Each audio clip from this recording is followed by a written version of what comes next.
আমি তো স্নান করে রেডি হয়ে নিয়েছি, এবার করবো পুজো। আবার মেয়েদের মধ্যে লক্স বেরিয়ে গেছে অনি।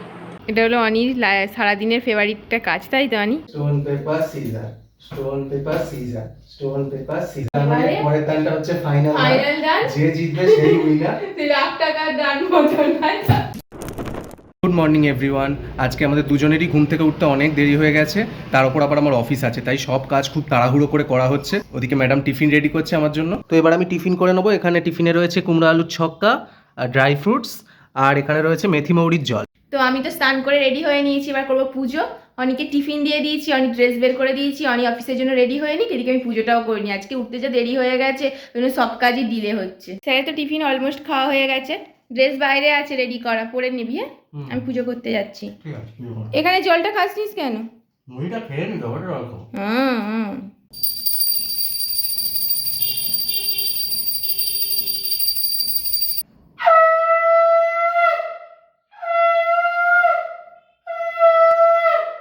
আজকে দুপুরের মেনুতে ভাবছি চিংড়ি মাছ আছে যেহেতু, আলু দিয়ে একটু কষা কষা করবো, ঢ্যাঁড়স দিয়ে একটু চচ্চড়ি মতন করব, আর একটু চাটনি বানাবো।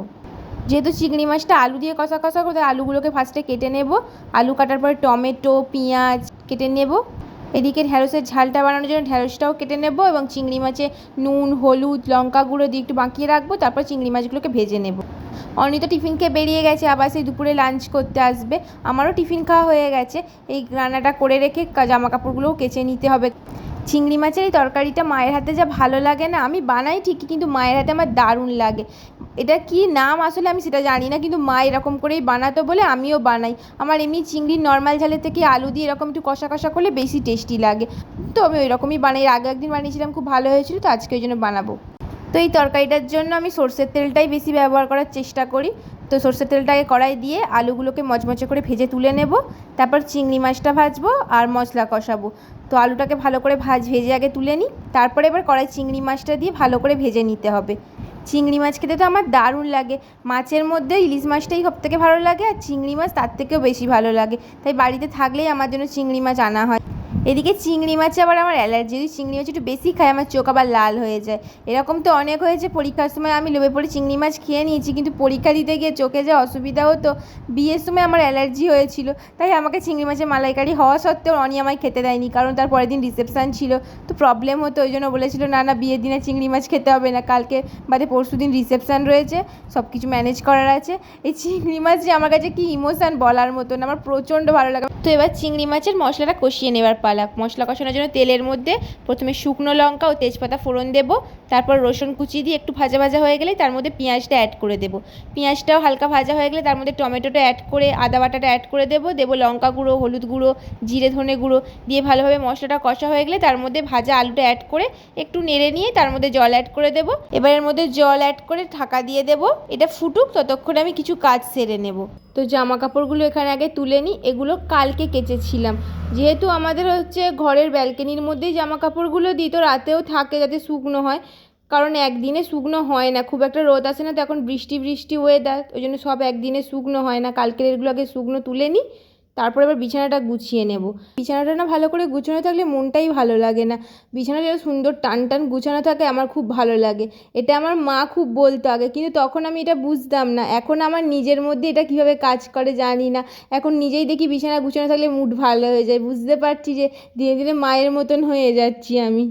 মায়ের সমস্ত কাজগুলো এখন যেন কীরকম অনায়াসে করতে ভালো লাগে। তখন হয়তো আমি হ্যাঁ করতাম যে এরকম কেন করছো, একটু বিছানা ঘেঁটে গেছে বলে। এখন যখন দেখি অনি হচ্ছে বিছানাটা ঘেঁটে ফেলেছে, তখন আমার নিজেরই রাগ হয়। দিনে দিনে কেমন একটা যেন মা হয়ে যাচ্ছি, মানে মায়ের হ্যাবিটগুলো আমার মধ্যে চলে আসছে। বিয়ের পরে বোধহয় প্রত্যেকটা মেয়েই মায়ের মতন হয়ে যায়।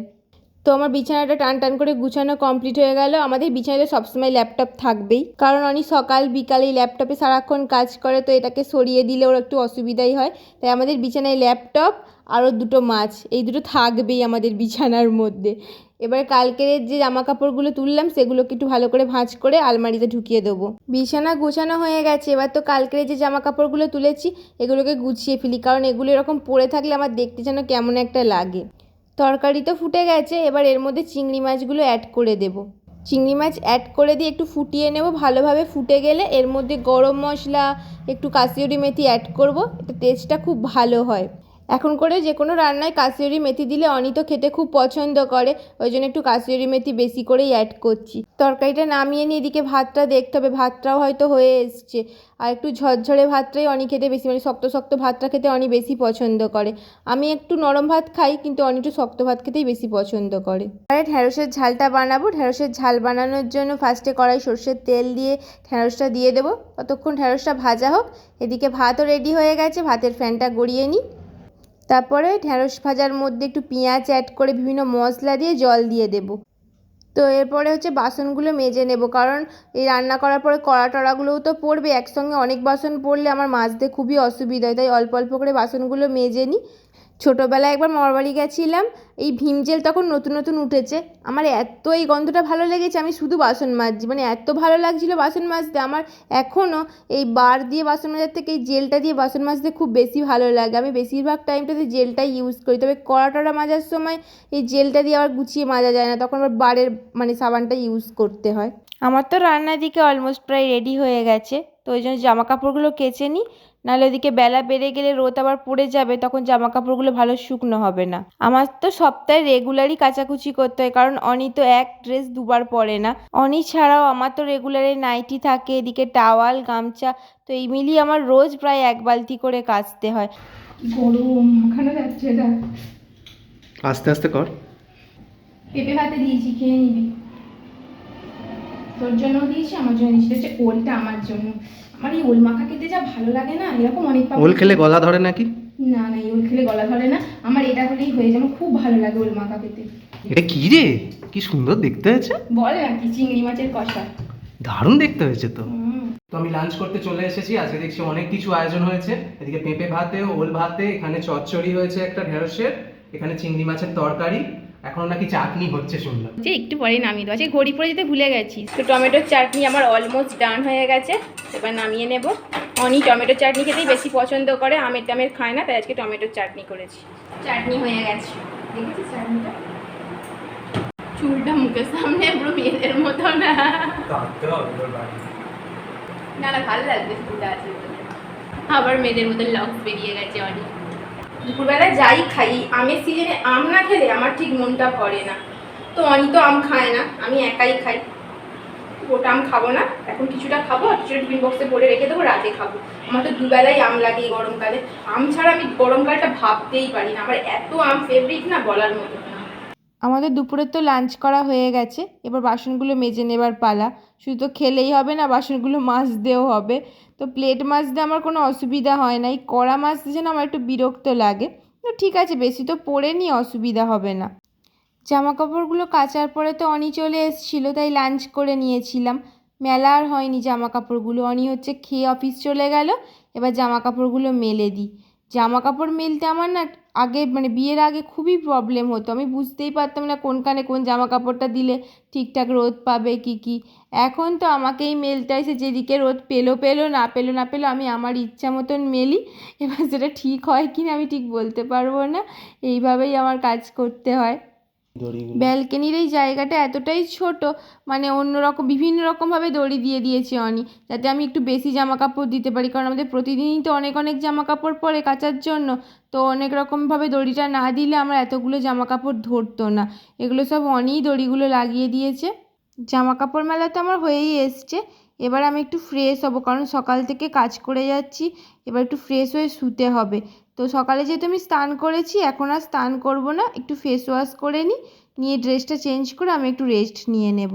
তারপরে অনি তো সেই বিকেলবেলা আসবে, তখন চাটা করে খাওয়া যাবে। এখন একটু রেস্ট নিয়ে নিই।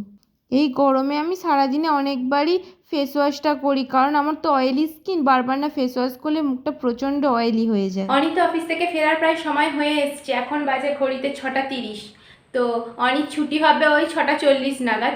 অনি হচ্ছে কিছুদিন ধরে বলছিল যে ডিমের ডেভিল খাবে, আমি ডিমের ডেভিলের আগেও বানিয়েছি, ওর খুব ভালো লাগে আমার হাতে ডিমের ডেভিল খেতে। তো আজকে ওই জন্য ডিমের ডেভিল বানাবো। ডিমের ডেভিলের জন্য আলু সিদ্ধ আর ডিম সিদ্ধ করে রেখেছি, এখন এসছি ওর জন্য জামা প্যান্টটা বের করে রেখে নিশ্চয় স্নান করবে, কারণ অফিস থেকে এলেই প্রতিদিন আগে স্নান করে ফ্রেশ হয়, তারপরে যা কিছু। তো ততক্ষণে আমার বানানো হয়ে যাবে, আগে ড্রেসটা বের করে রেখে যাই, নাহলে এসে আবার ড্রেস জন্য চাচাবে। স্নান করে একটু ড্রেস পরে নেবে, আর ততক্ষণে আমার ডিমের ডেভিল বানানো হয়ে যাবে। ডিমের ডেভিল আর চা, এই দিয়ে আজকে আমরা টিফিন করব। তো আলুর পুরটা বানানোর জন্য আমি এখানে জিরে, ধনে আর শুকনো লঙ্কাকে ড্রাই রোস্ট করে নেব, নিয়ে গুঁড়ো করে নেব। ডিমের ডেভিলের আলুর পুরটা খুব গুরুত্বপূর্ণ। আলুর পুরটা যত ভালো মাখা যায় ডিমের ডেভিলটা তত টেস্টি হয়। তো আলুর পুরটা বানানোর জন্য ফার্স্টেই লাগবে আলু সিদ্ধ, তার সাথে কাঁচা লঙ্কা, পেঁয়াজ কুচি, ধনেপাতা হলে খুব ভালো হতো, তো ধনেপাতা এখন নেই। এর সঙ্গে দেবো জিরে, ধনে গুঁড়ো, গরম মশলা গুঁড়ো দিয়ে ভালো করে আলুর পুরটাকে মেখে নিতে হবে। হ্যালো গাইস, তো আমি অফিস থেকে এসে গেছি। বেশ কিছুদিন ধরেই আমি ম্যাডামকে বলছিলাম যে আমার জন্য একটু ডিমের চপ বানা, অনেকদিন তোর হাতে ডিমের চপ খাইনি। তো ফাইনালি আজকে ম্যাডাম বানাচ্ছে। যদি পুরটা বেশি হয় কি করবো বলতো? পুরটা বেশি হলে রাতে রুটি করবো, তাতে একটুখানি দিয়ে পরোটা ভেজে নেবো। মনে হচ্ছে না পুর বেশি হবে বলে। আলুর পরোটা হয়ে যাবে তাহলে। আলুর পরোটা হয়ে, কিন্তু মনে হচ্ছে না বেশি হবে। দেখ, উফ, অনেক দিন পর ডিমের চপ খাবো আজকে। আমি ভাঙার মোড়ে থাকতে একবার বানিয়েছিলাম। আমি ভেবেছিলাম পুর বেশি হবে, এতটা আলু সিদ্ধ, কিন্তু পুর লাস্টে কম পড়েছে, আর একটু হলে বোধহয় ভালো হতো। তো ডিমের ডেভিলটা আমি ডবল কোট করে নেব। ডবল কোট করলে খেতে খুব বেশি ভালো হয়। তার জন্য একটা ব্যাটার গুলে নিয়েছি, যে কর্নফ্লাওয়ার দিয়েছি, একটু বেসন দিয়েছি, দিয়ে ঠান্ডা জলে একটা ব্যাটার রেডি করেছি। এদিকে নিয়েছি ব্রেড গ্রামস। একা হাতে ডিমের ডেভিলটাকে ব্যাটার থেকে ব্রেড গ্রামসে দিয়ে কোট করতে খুবই অসুবিধা হয়। একদম দোকানের মতো দেখতে লাগছে। ভাজার পরে আরো দেখতে লাগবে, দেখ না কিরকম হয়। বাহ, কি বড় সাইজ হয়েছে দেখেছিস? এইগুলো একবার করে হয়ে গেছে, এটা সেকেন্ড বার দিয়েছি। সেকেন্ড দুবার করে করলে ভালো ক্রিস্পি হয়। এটা একবার হয়ে গেছিল, সেকেন্ড বার দোকানের মতো লাগছে তো। ওই জন্যই তো সবসময় বানিয়ে দিই না, দোকানে খাওয়া বেশি খাওয়া ভালো নয় না, ওই জন্য। তুই ঘরেই যা বানাস, দোকানে আর মানুষের খেতে ইচ্ছা করবে না। ওয়াও, কেমন দারুণ। এবার খেয়ে বল কেমন। পুরো দোকানের মতো সাজিয়ে দিয়েছিস তো। খেয়ে বল কেমন হয়েছে। আপনি কি গরম। বিশাল গরম, দারুণ হয়েছে, দারুণ।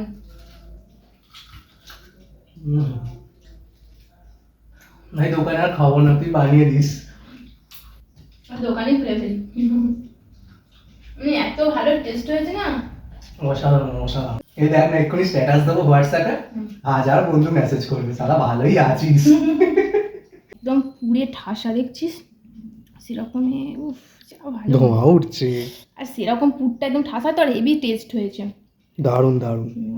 আটাটা মেখে নিই, রুটি বানাবো। রুটি দিয়ে ওই চিংড়ি মাছের তরকারি দুবেলা রয়েছে, সেটা দিয়ে রাতে ডিনার করবো। আমার আটা মাখা পুরো ডান হয়ে গেছে। একটু পরে রুটি করবো, সবে তো 9:45 বাজে, 9:30 দিকে রুটি করবো, কারণ ডিমের ডেভিল খেয়েছি তো পেট পুরো ভরা। জানি না 10টার সময় খেতে বসলেও খেতে পারবো কিনা। একটা খাওয়ার চেষ্টা করবো, একটা দেড়টা করেই খাই। আজকে হয়তো হাফটা খাবো, আর আম কাটা রয়েছে, আম খাবো। চিংড়ি মাছ আছে বলেই আমি রুটিটা তবু খাবো আধখানা হলে। ওই চিংড়ি মাছ না থাকতে আমি খেতামই না রাতে আর কিছু। আজকে পেট এতটাই ভরা। কি রে, একটা ডিমের চপ খেয়েই হোমিওপ্যাথি ওষুধ খেতে হচ্ছে? এই জন্যই ডাক্তার বারণ করেছিল। কথা শোনে কে? তুই বানাবি বানা, আমি খাবো। বানাবো না, আমি নাকি খাবো না, এটা কোনো কথা হলো? ঠিক আছে, একটু হোমিওপ্যাথি ওষুধ খেয়েছি, কি হয়েছে? ঠিক আছে, মাঝে মাঝে জিভে একটু স্বাদ দিতে হবে না? জিভটা মরে গেছে মনে করে বলে কি হয়েছে আমার? আমার শরীর খারাপের পরে তো আমার জিভটা মনে করতো আমি জিভটাই মরে গেছে, কারণ রোজ ঝোল ভাত, রোজ ঝোল মুড়ি খেয়ে আমার শুধু জিভটা মনে করতো আমি আর বেঁচে নেই, মানুষটাই বেঁচে থাকুক, আমাকে মেরে ফেলুক। আজকে চিংড়ি মাছের তরকারিটা খুব সুন্দর ইয়াম্মি হয়েছে। আর রুটির সাথে আমি আজকে আবার ঘি মাখিয়েছি, রুটিটা খেতে খুব ভালো লাগবে। তাও 10-10:30 বেঁচেছে বলে তবু আধখানা খেতে পারবো, নাহলে পেটে একটুও জায়গা ছিল না ডিমের ডেভিল খাওয়ার পরে। দেখছি ট্রাই করে কতটা খেতে পারি। তো আজকে ডিনারে আছে রুটি, চিংড়ি মাছের তরকারি, এখানে আছে আম, শসা, ল্যাংচা। একদম রাজকীয় আয়োজন। এটা হলো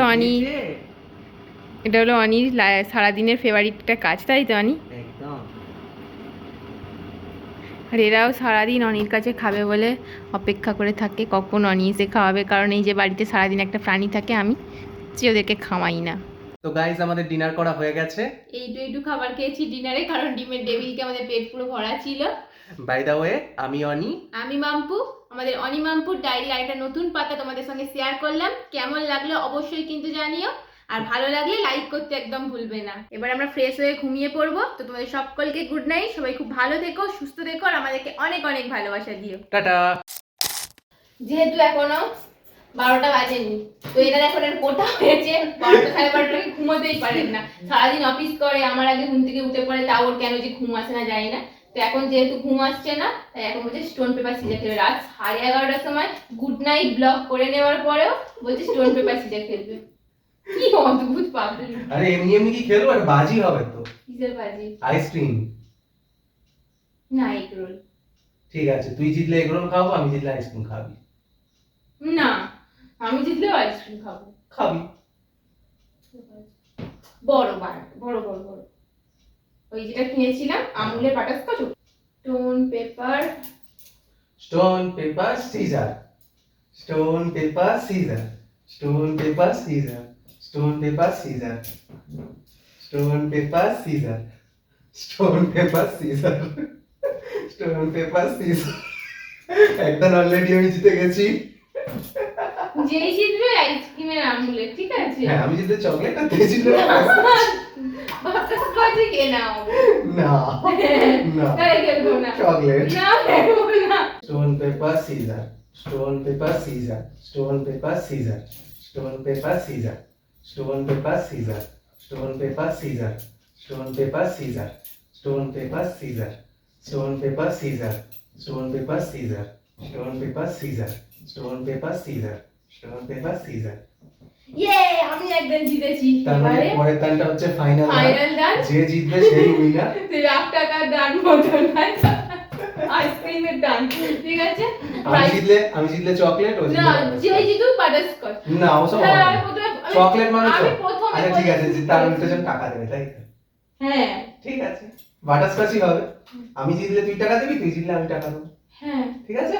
হ্যাঁ। হ্যাঁ, স্টোন তুই পেপার। জিতলে আমি জিতলে তুই টাকা দিবি। হ্যাঁ, হ্যাঁ তাই তো। হ্যাঁ। Stone paper scissor, stone paper scissor, stone paper scissor, stone paper scissor, stone paper scissor, stone paper scissor, stone paper caesar. ওই বার করে ফেলেছে, ওই পাথর বার করে ফেলেছে। ওই না, পিছিয়ে নিতে হবে না। Stone paper scissor, stone paper scissor, stone paper scissor, stone paper scissor, stone paper scissor, stone paper scissor, stone paper. আরে বাকি paper scissor, stone paper scissor, stone paper caesar. ইয়ে, আমি জিতে গেছি। পয়সা দে, পয়সা দে। বেকার 250 টাকা। গাইস, আমি জিতে গেছি। তো আমায় আইসক্রিম খাবে, এত বড় একটা আমুলের বাক্স। কি ফ্লেভারের জন্য? বাটারস্কচ। ঠিক আছে, বাটারস্কচ হোক, চকলেট হোক, যাই হোক, ও তো খাচ্ছে, আমার কি।